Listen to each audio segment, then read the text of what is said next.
সুপ্রিয় দর্শক, আসসালামু আলাইকুম। সবাইকে স্বাগতম জানাচ্ছি আজকের গুরুত্বপূর্ণ সংবাদে। প্রথমেই জানিয়ে দিচ্ছি সংবাদ শিরোনাম। ইসরায়েলি বাহিনীর তাণ্ডবে নিহত ২৯। এদিকে মিয়ানমারে নির্বাচন চলাকালে জান্তা বিমান হামলায় নিহত ১৭০। অপরদিকে রাজনৈতিক বন্দীদের সাধারণ ক্ষমা ঘোষণা করলেন ভেনেজুয়েলার প্রেসিডেন্ট। আরও থাকছে ইরানে ভয়াবহ বিস্ফোরণ এবং সবশেষে থাকছে যুক্তরাষ্ট্রে আবারও আংশিক শাটডাউন শুরু। শুনছিলেন সংবাদ শিরোনাম, এখন বিস্তারিত। তার আগে ছোট্ট একটি আবেদন, যদি আপনি ন্যায় ও মানবতার পক্ষে থাকেন, লাইক দিন। গাজার শিশুদের ভালোবাসা দেখাতে চাইলে কমেন্টসে লিখে জানান গাজায় শান্তি চাই, আর সাবস্ক্রাইব করুন আমাদের চ্যানেলটি, কারণ আমরা বলি সেই কথা যা অনেক মিডিয়া আড়াল করে। এখন চলুন বিস্তারিত দেখা যাক। ইসরায়েলি বাহিনীর তাণ্ডবে শিশুসহ নিহত ২৯। ফিলিস্তিনে পুনরায় নৃশংস হামলা শুরু করেছে দখলদার ইসরায়েলি বাহিনী।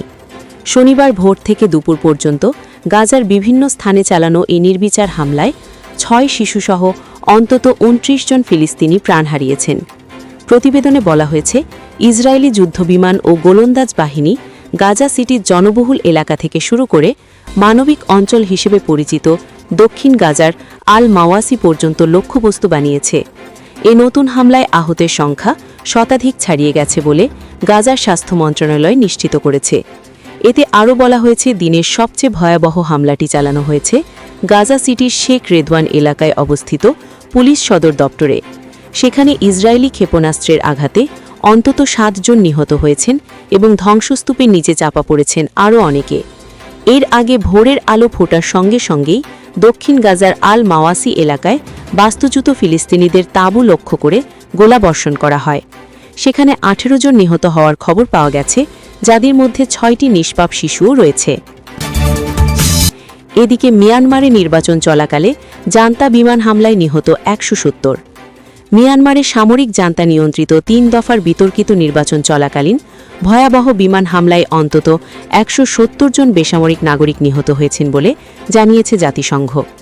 গত বছরের ডিসেম্বর থেকে জানুয়ারির শেষ সপ্তাহ পর্যন্ত চলা এই নির্বাচনী প্রচার ও ভোট গ্রহণের সময়কালে জান্তা বাহিনী অন্তত ৪০৮টি আকাশপথে হামলা চালিয়েছে।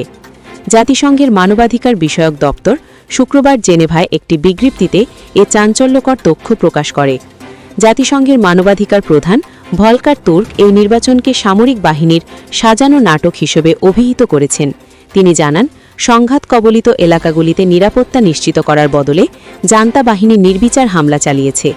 বিশেষ করে গত ২২শে জানুয়ারি কাচিন রাজ্যের বামো টাউনশিপের একটি জনবহুল এলাকায় চালানো বিমান হামলায় নারী ও শিশুসহ প্রায় ৫০ জন নিহত হওয়ার খবর পাওয়া গেছে। মানবাধিকার কর্মীদের মতে, অনেক নাগরিক জীবননাশের ভয়ে বা জান্তার চাপের মুখে ভোট দিতে বাধ্য হয়েছেন, যা আন্তর্জাতিকভাবে স্বীকৃত নাগরিক ও রাজনৈতিক অধিকারের পরিপন্থী। মিয়ানমারের সামরিক জান্তা সমর্থিত দল union solidarity and development party এই নির্বাচনে নিরঙ্কুশ জয় পেয়েছে বলে দাবি করেছে দেশটির রাষ্ট্রীয় গণমাধ্যম। তবে এই নির্বাচনকে শুরু থেকেই প্রহসন বলে প্রত্যাখ্যান করেছে জাতিসংঘ সহ বিভিন্ন দেশ ও আন্তর্জাতিক মানবাধিকার গোষ্ঠী।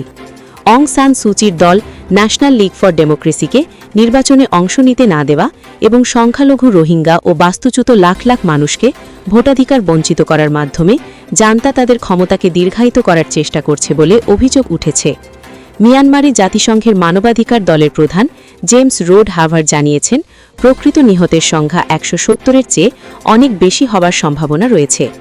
অনেক দুর্গম এলাকায় যোগাযোগ বিচ্ছিন্ন থাকায় এবং জান্তার ভয়ে স্থানীয়রা তথ্য দিতে সাহস না পাওয়ায় আহতাহতের পূর্ণাঙ্গ চিত্র এখনও অস্পষ্ট। নির্বাচন পরবর্তী দমন পীড়নের অংশ হিসাবে প্রায় ৪০০ জন মানুষকে আটক করার খবরও নিশ্চিত করেছে জাতিসংঘ। এমন পরিস্থিতিতে আন্তর্জাতিক সমুদায়কে মিয়ানমারে সহিংসতা বন্ধে কার্যকর পদক্ষেপ নেওয়ার আহ্বান জানিয়েছে সংস্থাটি। অপরদিকে রাজনৈতিক বন্দীদের সাধারণ ক্ষমা ঘোষণা করলেন ভেনেজুয়েলার প্রেসিডেন্ট। ভেনেজুয়েলার অন্তর্বর্তীকালীন প্রেসিডেন্ট ডেলসি রদ্রিগেজ দেশে চলমান রাজনৈতিক অস্থিরতা নিরসন ও জাতীয় ঐক্য প্রতিষ্ঠার লক্ষ্যে একটি সাধারণ ক্ষমা আইনের ঘোষণা করেন। শুক্রবার একটি টেলিভিশন ভাষণে তিনি জানান, ১৯৯৯ সাল থেকে বর্তমান সময় পর্যন্ত রাজনৈতিক সহিংসতার শিকার ব্যক্তিদের এই আইনের আওতায় মুক্তি দেওয়া হবে। চলতি মাসের শুরুতে মার্কিন মিলিটারি বাহিনীর হাতে প্রেসিডেন্ট নিকোলাস মাদুরো এবং তার স্ত্রী আটক হওয়ার পর রদ্রিগেজের গৃহীত সংস্কারমূলক পদক্ষেপগুলোর মধ্যে এটি অন্যতম বড় পদক্ষেপ। বিচারক, মন্ত্রী এবং সামরিক কর্মকর্তাদের উপস্থিতিতে দেওয়া ওই ভাষণে রদ্রিগেজ বলেন, রাজনৈতিক সংঘাত ও চরমপন্থার কারণে সমাজে যে ক্ষতের সৃষ্টি হয়েছে তা নিরাময় করাই এই আইনের মূল লক্ষ্য। তিনি ভেনেজুয়েলার ন্যাশনাল অ্যাসেম্বলিকে জরুরি ভিত্তিতে এই বিলটি পাশের আহ্বান জানান, যাতে চিরস্থায়ী সহাবস্থান ও ন্যায় বিচার পুনঃপ্রতিষ্ঠিত হয়। রদ্রিগেজ আশা প্রকাশ করেন, এই উদ্যোগের মাধ্যমে দেশে প্রতিহিংসার রাজনীতির অবসান ঘটবে। সাধারণ ক্ষমা ঘোষণার পাশাপাশি রদ্রিগেজ কারাকাসের বিখ্যাত এল হেলিকয়েড কারাগারকে বন্ধ করার একটি যুগান্তকারী সিদ্ধান্ত নিয়েছেন। এই কারাগারটি দেশের গোপন গোয়েন্দা সংস্থার বন্দিশালা হিসাবে পরিচিত ছিল, যেখানে দীর্ঘকাল ধরে নির্যাতন ও মানবাধিকার লঙ্ঘনের অভিযোগ করে আসছে বিভিন্ন আন্তর্জাতিক সংস্থা। মানবাধিকার সংস্থা ফোরো পেনালের তথ্যমতে ভেনেজুয়েলার বিভিন্ন কারাগারে বর্তমানে ৭১১ জন পলিটিক্যাল বন্দী রয়েছেন। মাদুরো নিখোঁজ হওয়ার পরবর্তী সময়ে রদ্রিগেজ সরকার ইতিমধ্যেই ৩০২ জন বন্দীকে মুক্তি দিয়েছে। ফোরো পেনালের প্রেসিডেন্ট আলফ্রেডো রোমেরো এই উদ্যোগকে স্বাগত জানিয়েছেন, তবে তিনি সতর্ক করে দিয়েছেন যেন এই সাধারণ ক্ষমা কোনোভাবেই বৈষম্যমূলক না হয় এবং এটি যেন অপরাধীদের দায়মুক্তির হাতিয়ার হিসাবে ব্যবহৃত না হয়। সরকারের এই ঘোষণার পরপরই কতিপয় মানবাধিকার কর্মীকে মুক্তি দেওয়া হয়েছে বলে খবর পাওয়া গেছে, যা দেশের সাধারণ মানুষের মধ্যে নতুন আশার সঞ্চার করেছে। আরও থাকছে ইরানে ভয়াবহ বিস্ফোরণ। ইরানের দক্ষিণাঞ্চলীয় উপকূলীয় শহর বন্দর আব্বাসে একটি ভবনে বিস্ফোরণের ঘটনা ঘটেছে, তবে তাৎক্ষণিকভাবে এই বিস্ফোরণের ঘটনায় হাতাহাতের কোনো তথ্য পাওয়া যায়নি। শনিবার ইরানের রাষ্ট্র আয়ত্ত সংবাদ মাধ্যমের খবরে এই তথ্য জানানো হয়েছে। খবরে বলা হয়েছে, বন্দর আব্বাসের মোয়াল্লেম বুলেভার্ড এলাকায় অবস্থিত ৮ তলা একটি ভবনে ওই বিস্ফোরণ ঘটেছে। এতে ভবনের ২টি তলা ধ্বংস হয়ে গেছে। পাশাপাশি আশপাশে কয়েকটি যানবাহন এবং দোকান ক্ষতিগ্রস্ত হয়েছে। ইরানের স্থানীয় সংবাদ মাধ্যম বলছে, এই বিস্ফোরণের ঘটনার পরপরই সেখানে দেশের উদ্ধারকারী ও ফায়ার সার্ভিসের সদস্যরা পৌঁছেছেন। বর্তমানে ধ্বংসস্তূপে উদ্ধার তৎপরতা পরিচালনা করছেন। দেশটির আধা সরকারি বার্তা সংস্থা তাসনিম নিউজ এজেন্সি বলেছে, ইরানের বিপ্লবী গার্ড বাহিনীর নৌবাহিনীর কমান্ডারকে লক্ষ্য করে হামলা চালানো হয়েছে বলে সামাজিক যোগাযোগ মাধ্যমে যে তথ্য ছড়িয়ে পড়েছে তা সম্পূর্ণ মিথ্যা। ইরানের সাম্প্রতিক সরকার বিরোধী বিক্ষোভে দমনপীড়নের অভিযোগে গত কয়েকদিন ধরে ইরানের ক্ষমতাসীন শাসক গোষ্ঠীর বিরুদ্ধে সামরিক অভিযান চালানোর হুমকি দিয়ে আসছেন মার্কিন প্রেসিডেন্ট ডোনাল্ড ট্রাম্প। ইরানের আশেপাশে ব্যাপক সামরিক উপস্থিতি ঘটিয়েছে মার্কিন মিলিটারি বাহিনী। এর মাঝেই শনিবার দেশটির বন্দর নগরীতে ভবনে বিস্ফোরণের ওই ঘটনা ঘটেছে। এবং সবশেষে থাকছে যুক্তরাষ্ট্রের মিনিয়াপলিসে ফেডারেল এজেন্টদের গুলিতে 2 মার্কিন নাগরিক নিহতের ঘটনায় উত্তাল মিনেসোটা অঙ্গরাজ্য, যার প্রভাব পড়েছে সিনেটেও। যে অভিবাসন ইস্যুটি প্রেসিডেন্ট ডোনাল্ড ট্রাম্পকে নির্বাচিত হতে সহায়তা করেছিল, সেটি এখন দলটির রাজনৈতিক অবস্থানের জন্য বড় হুমকি হয়ে দাঁড়িয়েছে। দেশের ভেতরে উত্তেজনা কমাতে পদক্ষেপ নিতে বাধ্য হচ্ছেন প্রশাসন ও রিপাবলিকান লাইনপ্রেমীরা। স্থানীয় সময় শুক্রবার সন্ধ্যায় সরকারি অর্থায়নের একটি প্যাকেজ অনুমোদন দেয় মার্কিন senate.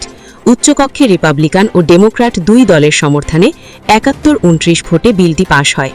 বিলটিতে immigration and customs enforcement (ICE) ও কেন্দ্রীয়ভাবে অর্থায়িত নন প্রফিট সংস্থা CBP রিফর্ম নিয়ে আলোচনার স্বার্থে হোমল্যান্ড সিকিউরিটি ডিপার্টমেন্ট DHS এর অর্থায়ন 2 সপ্তাহের জন্য পিছিয়ে দেওয়া হয়েছে। এদিকে প্রতিনিধি পরিষদ ছুটিতে থাকায় সোমবারের আগে ভোট না হওয়ায় সরকারি বিভাগগুলিতে শুরু হয় আংশিক শাটডাউন। শনিবার থেকে প্রতিরক্ষা, শিক্ষা, স্বাস্থ্য, পরিবহন বিভাগ সহ একাধিক ফেডারেল সংস্থার কার্যক্রম সীমিত হয়ে পড়ে। সংশ্লিষ্ট সংস্থাগুলিকে সুশৃঙ্খল শাটডাউন পরিকল্পনা কার্যকর করার নির্দেশ দিয়েছে ব্যবস্থাপনা ও বাজেট দপ্তর, যদিও শাটডাউন স্বল্পস্থায়ী হবে বলে দাবি প্রশাসনের। এর আগে গত অক্টোবরে 43 দিনের দীর্ঘতম অবচলাবস্থায় পড়েছিল যুক্তরাষ্ট্র। বিশ্লেষকদের মতে বর্তমান শাটডাউন আবারও যুক্তরাষ্ট্রের রাজস্ব নীতির কাঠামোগত সমস্যাগুলিকে সামনে এনেছে।